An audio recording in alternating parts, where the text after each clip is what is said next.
हमारी आज की कहानी है मैं बुढ़ापे में इज्जत से रहना चाहती हूँ। अरे माँ, आप तो जानती ही हैं, कुछ दिनों में हमारा बच्चा इस दुनिया में आने वाला है और इसी समय हमारी फुल टाइम मेड भी अपने गांव चली गई है। बोल कर गई है कि 2 महीने बाद आऊंगी। अब इतनी जल्दी तो कोई नई नौकरानी भी नहीं मिलेगी और आप भी भाई के पास अमेरिका जाकर बैठ गई हैं। माया ने परेशान होते हुए अपनी माँ से कहा तो माँ बोली, अरे तो इसमें परेशान होने वाली कौन सी बात है? कोई नई नौकरानी ढूंढने की जरूरत नहीं है तुझे। तेरी सासू माँ है ना, वो किस दिन काम आएगी। भली चंगी तो हैं अभी समधन जी, और फिर तू तो उन्हें दादी बनाने जा रही है। इतना तो कर ही सकती है ना वो तुम्हारे लिए। जब तक जरूरत हो तब तक काम करवाना, फिर उन्हें चलता कर देना अपने घर। अपनी माँ की इन बातों को सुनकर माया की आंखों में चमक आ गई। माँ, ये तो बहुत अच्छा आइडिया दिया तुमने। शाम को जब उसका पति घर आया तो माया मायूसी का मुखौटा लगाए उसे चाय देने लगी। अरे माया, क्या हुआ? उदास क्यों हो? मैं सोच रही थी कि आपके माँ बाबूजी को कुछ समय के लिए यहाँ बुला लेते हैं, लेकिन वो लेकिन क्या? लेकिन पिछली बार जो हुआ था उसकी वजह से कहीं सासू माँ नाराज तो नहीं? अरे नहीं, मैं अपने माँ बाबूजी को अच्छे से जानता हूँ। हमारे बुलाते ही दौड़े चले आएंगे दोनों। अजी सुनते हो, आज रवि का फोन आया था, सविता जी ने चहकते हुए कहा। तो आनंद जी की तो जैसे खुशी का ठिकाना ही ना रहा। अच्छा, इतने दिनों बाद? चलो याद तो किया उसने। क्या कहता था? ठीक तो है वहाँ सब? दरअसल बहू की डिलीवरी का समय नजदीक आ रहा है ना, तो अपने घर बुला रहा था हम दोनों को। बेटे से बात करके तो सविता जी की खुशियाँ 7वें आसमान पर थी, लेकिन अचानक ही सविता जी पिछली बातों को याद करके उदास हो गई। दरअसल 1 वर्ष पहले सविता जी और आनंद जी अपने बेटे बहू के घर कुछ दिन बिताने के लिए गए थे। उनकी बहू माया जान चुकी थी कि उसकी सास बिल्कुल सीधी साधी है, तो उसने इस बात का फायदा उठाना शुरू कर दिया। सारा दिन बिजी रहने का बहाना करती और सारा काम अपनी सासू माँ पर ही डाल देती। यह देखकर आनंद जी को अच्छा नहीं लगा, तो बहू से बोले, बहू, तुम्हारी सास की उम्र हो गई है, थक जाती है, थोड़ा सा काम तुम भी करवा दिया करो। इतना कहने की देर थी कि बहू ने तो हंगामा खड़ा कर दिया और खूब खरी खोटी सुनाई। सविता जी और आनंद जी चुपचाप खड़े अपमान सहन करते रहे और रवि अपनी पत्नी के सामने कुछ बोल ही ना सका।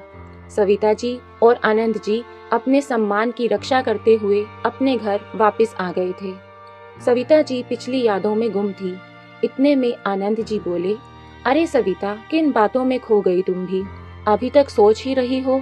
जल्दी से सामान पैक करो। आनंद जी ने अपनी पत्नी सविता से कहा, तुम तो जानती हो रवि की शादी को 5 साल हो गए हैं और कितने सालों बाद अब जाकर हमारे बेटे के घर खुशियाँ आई हैं। जी ठीक है, मैं जरा नीता को बोलकर आती हूँ कि हम कुछ समय के लिए अपने बेटे के घर जा रहे हैं। दरअसल आनंद जी और सविता जी ने अपने घर का एक हिस्सा किराए पर दिया हुआ था, जहाँ नीता और विशाल अपने प्यारे से बेटे गोलू के साथ रहते थे। वे दोनों घर पर ही टिफिन सर्विस का काम करते थे। पास में ही गर्ल्स हॉस्टल था, तो उनका धंधा भी अच्छा चल रहा था। कुछ ही वर्षों में सविता जी और नीता का एक दूसरे के साथ खासा लगाव हो गया था। नीता के बेटे गोलू को तो उसकी सगी दादी से भी ज्यादा प्यार करती थी सविता जी। अरे नीता, ओ नीता, सविता जी ने आवाज लगाई। जी आंटी जी। नीता रसोई घर से बाहर आई। अरे नीता, एक खुशखबरी है, मैं जल्दी ही दादी बनने वाली हूँ। अरे वाह आंटी जी, ये तो बड़ी खुशी की बात है। सविता जी की खुशी में शामिल होते हुए नीता बोली, हाँ नीता, हमारे बेटे ने पूरे 6 महीने की तैयारी करके आने को बोला है। अभी तो सारी पैकिंग पड़ी है, तुम अपने टिफिन का काम निपटाकर मेरी मदद करने आ जाना। सविता जी बोली तो इतने में विशाल की आवाज आई, नीता, टिफिन का काम मैं संभाल लूंगा, तुम जाओ आंटी की मदद करो। नीता ने सविता जी की पैकिंग करने में मदद की और सविता जी के साथ मिलकर उनकी बहू के लिए गोंद के लड्डू भी बनवा दिए। जाने से पहले रास्ते के लिए एक टिफिन भी पैक करके दे दिया। दोपहर की ट्रेन से दोनों अपने बेटे के घर जाने के लिए रवाना हो गए। उधर रवि उन्हें स्टेशन से कार में बैठाकर घर ले गया। जैसे ही घर पहुँचे तो बहू से मिलकर सविता जी और आनंद जी ने सारे मनमुटाव भूलकर उसे ढेरों आशीर्वाद दिए।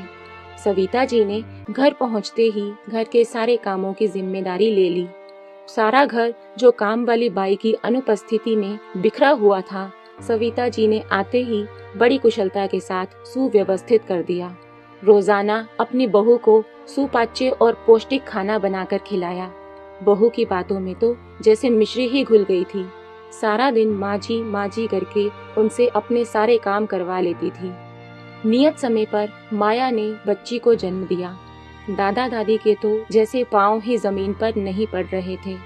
अजी, ये तो बिल्कुल मुझ पर गई है, सविता जी पोती को देखते हुए बोली। जी नहीं, मेरी पोती के नैन नक्श तो बिल्कुल मेरे जैसे हैं। अरे, इसने तो मुझे गीला कर दिया, आनंद जी बच्ची को सविता जी को देते हुए बोले। सभी लोग ठहाके लगाकर हंस दिए। बच्ची होने के बाद सविता जी ने बहू की खूब सेवा की। बच्ची का ख्याल रखना, रसोई घर का काम और बहू के लिए अलग से खाना पकाना। सविता जी की उम्र हो चुकी थी, लेकिन फिर भी बहू को कोई तकलीफ ना हो ये सोचकर भी सेवा में हाजिर रहती। उनके घुटनों में भी दर्द रहता था। इसके बावजूद सविता जी सारा काम बड़ी कुशलता के साथ कर रही थी। आनंद जी भी घर के कामों में उनका हाथ बटा देते। देखते ही देखते 2 महीने बीत गए। बच्चे के लाड दुलार में सविता जी और आनंद जी का समय कैसे बीतता पता ही ना चलता। धीरे धीरे बच्ची को भी अपने दादा दादी के हाथों की पहचान हो गई। ये बात बहू माया को खटकने लगी। कुछ दिनों के बाद माया की काम वाली बाई भी अपने गांव से वापस लौट आई। सविता जी के मना करने पर भी उसने ये दलील देते हुए उसे काम पर बुला लिया कि माँ जी दिन भर काम करके और बच्ची को संभाल कर थक जाती हैं। एक दिन जब सविता जी बच्ची को चम्मच से दूध पिला रही थी तो बच्ची ने थोड़ी खांसी करते हुए उल्टी कर दी। बस फिर क्या था, माया को तो जैसे बहाना मिल गया अपनी सासू माँ पर कटाक्ष करने का। माया और रवि ने बच्चे की सारी जिम्मेदारी आया को दे दी, लेकिन सविता जी का मोह तो बच्ची में ही अटका हुआ था, इसलिए ममतावश कभी कभी बच्ची को उठा लेती थी। एक दिन जब दोनों बेटा बहू बाहर गए तो बच्ची को आया को देकर गए। बच्ची लगातार रोए जा रही थी। आया उसे चुप कराने की कोशिश करती, लेकिन बच्ची का रोना बंद नहीं हो रहा था। सविता जी से बच्चे का रोना देखा नहीं गया और आया के हाथ से बच्ची को ले लिया और उसकी नाभि पर हींग लगाने लगी। बच्ची चुप हो गई और दादी का स्पर्श पाकर मुस्कुरा दी। कुछ देर में जब बेटा बहू वापस आए तो आया ने उनके कान भर दिए। मैडम, जब मेरी जरूरत ही नहीं थी तो मुझे काम पर रखा ही क्यों? आपके सास ससुर तो बच्चे को छूने भी नहीं देते मुझे। झट से छीन लिया। अब मैं आपके घर काम नहीं करूंगी। दोनों पति पत्नी सविता जी पर ही बरस पड़े और आया को मनाने लगे। सविता जी और आनंद जी अपमान का घूंट पीकर रह गए। करते भी क्या, बच्चे के मोह में बेटा बहू का घर भी तो छोड़कर नहीं जाना चाहते थे। सविता जी कमरे में जाकर आंसू बहाने लगी। बहू तो पराए घर से आई थी, लेकिन बेटा तो अपना ही था। अब तो शर्म आती है मुझे उसे अपना बेटा कहते हुए। अब तो ये हाल हो गया था कि सारा दिन बैठकर बच्ची को आया संभालने लगी और बहू अपनी माँ के साथ फोन पर बतियाती रहती और सविता जी पर रसोई घर के सारे काम की जिम्मेदारी पड़ गई। यहाँ तक कि आया का खाना भी सविता जी को बनाना पड़ता था और आनंद जी अपनी पत्नी की ये हालत देखकर मन ही मन कुढ़ते रहते। एक दिन बहू माया ने सासू माँ से कहा, मम्मी जी, मेरी कुछ सहेलियाँ घर पर आ रही हैं, तो उनके लिए कुछ स्नैक्स वगैरह का इंतजाम कर देना और चाय कॉफी भी बना देना। शाम को जब बहू की सहेलियां घर आई तो पूरे आदर सम्मान के साथ सविता जी ने उन्हें बिठाया। अपने हाथों के बने लजीज स्नैक्स बनाकर खिलाए। उनकी खूब आव भगत की और रसोई घर में जाकर बर्तन साफ करने लगी। लेकिन अचानक उन्होंने जो सुना, उन्हें अपने कानों पर यकीन नहीं हुआ। बहू की सहेलियां उसे कह रही थी, माया, तुझे काम वाली बाई तो बहुत अच्छी मिली हुई है, इतना लजीज खाना बनाती है, कितनी पगार लेती है, हमारे लिए भी ऐसी काम वाली ढूंढ दो। ऐसा सुनकर माया हंस पड़ी, लेकिन उससे इतना भी ना कहा गया कि ये नौकरानी नहीं बल्कि उसकी सासू माँ है। थोड़ी देर बाद सविता जी अपने हाथ धोकर अंदर आई और सबके साथ बैठ गई। बहू की सहेलियां कुछ सकपका गई तो सविता जी बोली, आप लोगों को जानकारी के लिए बता दूं कि मैं कोई नौकरानी नहीं बल्कि आपकी सहेली की सास हूँ। आपकी सहेली ने आपको नहीं बताया तो सोचा मैं ही बता दूं। सारी सहेलियां चौंक गई और हैरानी से माया की तरफ देखने लगी। सविता जी बोली, बहू, माना कि घर में नौकरानी रखना तुम्हारे लिए स्टेटस सिंबल है, लेकिन अपनी ही सास को नौकरानी करार दे देना कहाँ का स्टेटस है। बहू की भौहें तन गई। उस समय तो वह चुप रही, लेकिन अपनी सहेलियों के जाने के बाद उसने हंगामा खड़ा कर दिया। माँ पिताजी के लिए हैरानी की बात तो ये थी कि उनका अपना बेटा भी उनका पक्ष नहीं समझ पाया। माँ, इतनी छोटी सी बात पर बतंगड़ बनाने की क्या जरूरत थी आपको? रवि बोला तो आनंद जी, जो आज तक अपने बच्चों के मुंहवश अपना मुंह बंद किए बैठे थे, आज अपना धीरज खो बैठे। छोटी सी बात, तुम्हारी माँ को यहाँ नौकरानी की संज्ञा दे दी गई और तुम्हें ये छोटी सी बात लगती है? माफ करना बेटा, आज तक हम सब कुछ चुपचाप सहन कर रहे थे, पर अब पानी सर से ऊपर जा चुका है। अब यदि हम दोनों इस घर में एक पल के लिए भी रुके तो ये मेरी पत्नी का अपमान होगा। कहते हुए आनंद जी अपनी पत्नी के साथ सामान पैक करवाने लगे। ये सोचकर कि कहीं बच्ची का मुंह उन्हें रोक ना ले, उसे दूर से ही देखकर निकल गए। जिस बहू की उन्होंने इतने महीने सेवा की थी, उसी बहू ने बेइज्जती का इनाम देकर उन्हें घर से रवाना कर दिया और उनके अपने बेटे ने उन्हें रोका तक नहीं। आनंद जी और सविता जी पहली ट्रेन पकड़कर घर वापस लौट आए। रह रहकर एक ही प्रश्न दोनों को परेशान कर रहा था कि उम्र के इस पड़ाव में जब बच्चों की सबसे ज्यादा आवश्यकता होती है, वे कैसे गुजारा करेंगे। महीने के किराए के अतिरिक्त और कोई कमाई का साधन भी तो ना था उनके पास, और सारी जमा पूंजी उन्होंने अपने बेटे की पढ़ाई पर और उसे सेटल करने में खर्च कर दी थी। आनंद जी को तो दिल ही दिल में ये बातें कचोट रही थी। घर पहुंचते ही जैसे ही घंटी बजाई, नीता और विशाल के बाहर आने से पहले ही गोलू बाहर आ गया। अरे दादा दादी, आ गए आप? कहाँ गए थे हमें छोड़कर? नीता ने दरवाजा खोला तो उन दोनों ने गोलू को अपने आलिंगन में ले लिया। उधर नीता के चेहरे पर उन्हें देखकर खुशी और हैरानी के मिश्रित भाव थे। वो समझ नहीं पा रही थी कि अंकल आंटी तो 6 महीने का कहकर गए थे, फिर इतनी जल्दी वापस कैसे आ गए, वह भी सारा सामान लेकर। लेकिन जल्दी ही उनके चेहरे के भाव देखकर वे दोनों सारा मामला समझ गए। अंकल आंटी, हाथ मुंह धोकर फ्रेश हो जाइए, मैं आपके लिए चाय नाश्ता बनाकर ले आती हूँ। नीता ने कहा तो सविता जी की आंखें नम हो गई। जैसे ही अपने कमरे का दरवाजा खोला तो सविता जी को अपना आशियाना पाकर संतोष हुआ, लेकिन आनंद जी के दिमाग में रह रहकर वही बातें गूंज रही थी। जैसे ही अपने कमरे में कदम रखने लगे, उन्हें अचानक दिल में दर्द शुरू हुआ। इससे पहले सविता जी उन्हें संभालती वे निढाल गिर चुके थे। सविता जी की आवाज सुनकर नीता और विशाल आ गए, लेकिन तब तक आनंद जी निष्प्राण हो चुके थे। सविता जी पर तो जैसे दुखों का पहाड़ टूट पड़ा। नीता और विशाल ने उन्हें जैसे तैसे संभाला। बेटे बहू को खबर दी तो दोनों अंतिम संस्कार की लोकाचारी निभाकर चले गए। अपनी माँ का हाल चाल तक जानने की जहमत नहीं उठाई दोनों ने, लेकिन किराएदारों ने उन्हें हर कदम पर सहारा दिया।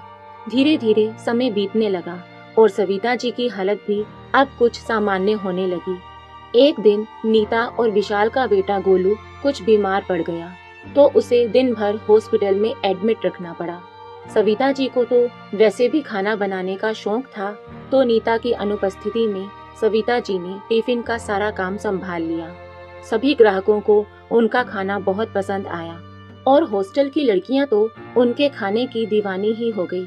उस समय सविता जी को अचानक पता चला कि उनके किराएदार विशाल और नीता ने अब अपना मकान खरीद लिया है और वहीं पर वे दोनों अपना रेस्टोरेंट खोलने वाले हैं। दरअसल उन्होंने यह मकान 2 महीने पहले ही खरीदा था, लेकिन अंकल के जाने के बाद वो आंटी को अकेला नहीं छोड़ना चाहते थे, इसलिए आंटी को संभालने के लिए उन्होंने अपना गृह प्रवेश कुछ समय के लिए टाल दिया। ये बात जानकर सविता जी भाव विभोर हो गई। फिर अपने आप को संभालते हुए नीता के पास गई और उसे बधाई देते हुए गले से लगा लिया। बेटा, मेरा इतना भी ख्याल मत रखो कि मैं तुम लोगों को जाने ही ना दूं। सविता जी ने नीता को आश्वासन दिया कि वो बिल्कुल ठीक है और सारी तैयारियां करवाकर उन्हें भारी दिल से विदा किया। लेकिन अब सविता जी बिल्कुल अकेली हो गई और साथ ही किराए से होने वाली आय भी अब बंद हो गई। इस उम्र में अपना गुजारा कैसे करूंगी? जिस बेटे पर सारी जमा पूंजी खर्च कर दी, उसी ने मुझे बुढ़ापे में, कहते हुए उनके गालों पर आंसू ढुलक आए। आगे की जिंदगी कैसे कटेगी सोचकर ही उनका दिल बैठा जा रहा था। इतने में बेल बजी। देखा तो हॉस्टल की कुछ लड़कियां बाहर खड़ी थी। सविता जी के पास आकर टिफिन सर्विस के लिए आग्रह करने लगी। आंटी, आपके हाथ का खाना बहुत लाजवाब होता है, प्लीज आप टिफिन सर्विस शुरू कीजिए ना। ये सुनकर सविता जी कुछ सोच में पड़ गई। अंदर आकर अपने पति की तस्वीर के सामने खड़ी होकर बोली, जी ये कैसे संभव है? इस उम्र में नया काम कैसे शुरू करूं? लेकिन इसमें हर्ज ही क्या है? अचानक सोचते सोचते उनकी आंखों में चमक आ गई। मन ही मन उन्होंने अपने जीवन को नई दिशा देने का निर्णय ले लिया। नीता और विशाल का घर कुछ ही दूरी पर था। नीता को फोन करके उन्होंने अपने घर मिलने के लिए बुलाया और टिफिन सर्विस शुरू करने में उसकी मदद मांगी। 2 ही दिन में नीता की मदद से सविता जी ने अपना काम शुरू कर लिया और अपनी मदद करने के लिए 2 लड़कियां भी रख ली, जो सारा दिन भाग दौड़ का काम संभालती थी। कुछ ही दिनों में उन्हें अच्छी कमाई होने लगी। कुछ हॉस्टल की लड़कियों को सविता जी से इतना लगाव हो गया कि उनके घर वो किराए पर भी रहने लगी। अब सविता जी का अकेलापन बिल्कुल दूर हो गया था। एक दिन कुछ लड़कियों ने सविता जी के खाने की तारीफ करते हुए उनकी वीडियो बनाकर सोशल मीडिया पर डाल दी। देखते ही देखते वीडियो तो जैसे आग की तरह फैल गई और सविता जी के बनाए खाने की चर्चा दूर दूर तक होने लगी। अब तो उनका काम और भी बढ़ गया। उधर उनकी बहू ने जब वीडियो देखी तो उसकी हालत ऐसी हो गई जैसे काटो तो खून नहीं। तुरंत रवि को दिखाते हुए बोली, देखो तुम्हारी माँ के खाने की चर्चा पूरे देश में हो रही है, कितना कमाती होंगी। बाप रे बाप, तुम्हारी नौकरी से तो हमारे घर का गुजारा ही बड़ी मुश्किल से चलता है। अपनी माँ से ही कुछ मदद मांग लो, उनका काम इतना अच्छा चल रहा है तो क्यों ना हम उन्हीं के पास जाकर रहें। और वैसे भी तुम्हारे पिताजी अब नहीं रहे तो माँ को भी अकेलापन लगता होगा। ये सब देखकर रवि की हैरानी का तो ठिकाना न रहा। पत्नी का कहना मानकर रवि अपनी माँ के पास जाने की योजना बनाने लगा। अगले ही दिन दोनों अपनी बेटी के साथ सविता जी के घर पहुँच गए। वहाँ का दृश्य देखकर बहू की आंखें फटी की फटी रह गई। वहाँ तो जैसे मेला सा लगा हुआ था, सारी तरफ चहल पहल थी। मीडिया वाले माँ जी का इंटरव्यू ले रहे थे। ये देखकर दोनों पति पत्नी थोड़ी देर के लिए अलग से खड़े हो गए। अपने आप को आज वह अपने ही घर में उपेक्षित सा महसूस कर रहे थे। सविता जी ने तो उन्हें बहुत पहले ही देख लिया था, लेकिन फिर भी उन्हें नजरअंदाज करके अपने काम में लगी रही। भीड़ थोड़ी कम होने पर बहू बेटा दोनों सविता जी के पास जाकर उनके चरणों में गिर गए। सविता जी ने चेहरे पर कोई भाव ना दिखाते हुए उन्हें आशीर्वाद दिया। अपनी पोती को इतने दिनों बाद देखकर प्यार किया और फिर अपने काम में लग गई। इतने में रवि ने पीछे से आवाज लगाई, माँ हमें माफ कर दो, हमसे बहुत बड़ी भूल हो गई है। आज से हम आपके पास ही रहना चाहते हैं। सविता जी ने उन्हें तिरछी निगाहों से देखते हुए कहा, अच्छा, लेकिन मैं तुम्हारे साथ नहीं रहना चाहती। इस बुढ़ापे में मैं इज्जत के साथ रहना चाहती हूँ, किसी के घर की काम वाली बाई बनकर नहीं। अब ये सब लोग ही मेरा परिवार है। लेकिन माँ, इस घर पर हमारा भी कुछ हक है। बहू माया ने कहा, हक तो तुम लोगों का उसी दिन खत्म हो गया था जिस दिन मैं और तुम्हारे बाबूजी तुम्हारे घर से बेइज्जत होकर निकले थे। दूर से आए हो, भूख लगी होगी, कुछ खाकर जाना। रास्ते के लिए भी तुम्हारे लिए टिफिन पैक करवा देती हूँ। कहते हुए सविता जी अपने काम में मस्त हो गई। आज उनके चेहरे पर संतुष्टि के भाव और गर्व भरी मुस्कान थी। दोस्तों, आपको ये कहानी कैसी लगी? लाइक और कमेंट करके जरूर बताएं और चैनल को सब्सक्राइब करना ना भूलें। मिलते हैं एक नई कहानी के साथ। बहुत बहुत धन्यवाद।